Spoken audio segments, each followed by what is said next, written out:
I am Steve White here with former NFL running back Jonathan Stewart. We're going to start seeing a little bit of this trend because you got the Jordan Love, you got Patrick Mahomes that have sat behind quarterbacks earlier on in their career.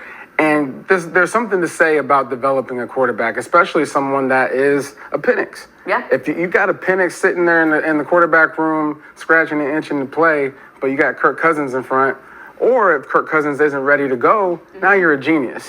And so I think that's basically what they're banking on, but we know how the Falcons do. The audacity to call a fake punt on your own 20-something yard line, 23-yard line, 22-yard line, whatever you want to call it. It was a bold move. But when you have a guy like Cotton, that's a bold move, Cotton.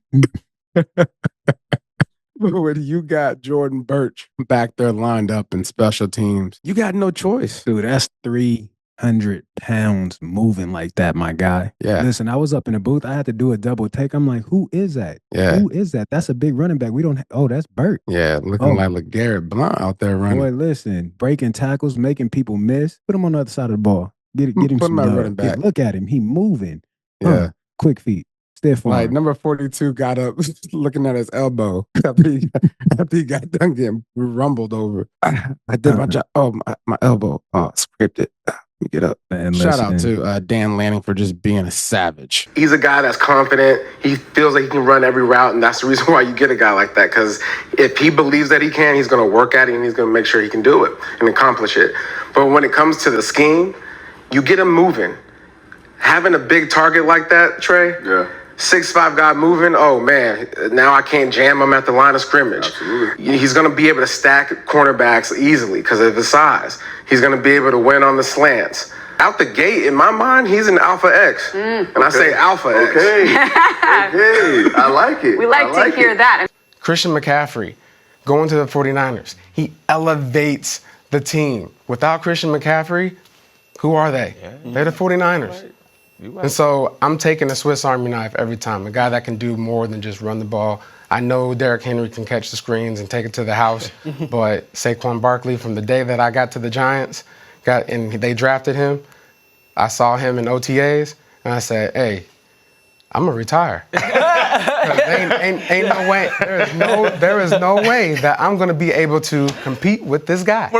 That is a pre-snap read that gives me comfort in knowing I can just throw it to him now and he'll get the first down. But, you know, he already had predetermined where he wanted to go, and he went to Thielen. He's not all the way wrong either, okay? Because Thielen has proven to make some really good plays. But if you go through your progression, you'll see the DB biting immediately on Thielen because he knew that's where he was going with the ball.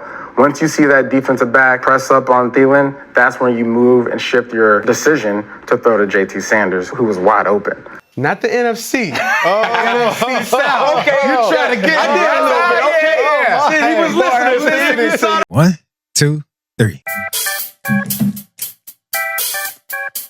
Oh yeah.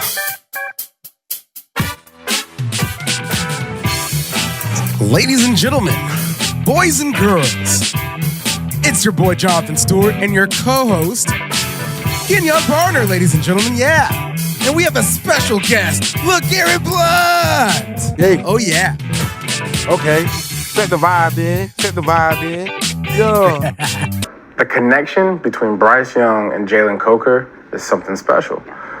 It reminds me of a guy named Adam Thielen.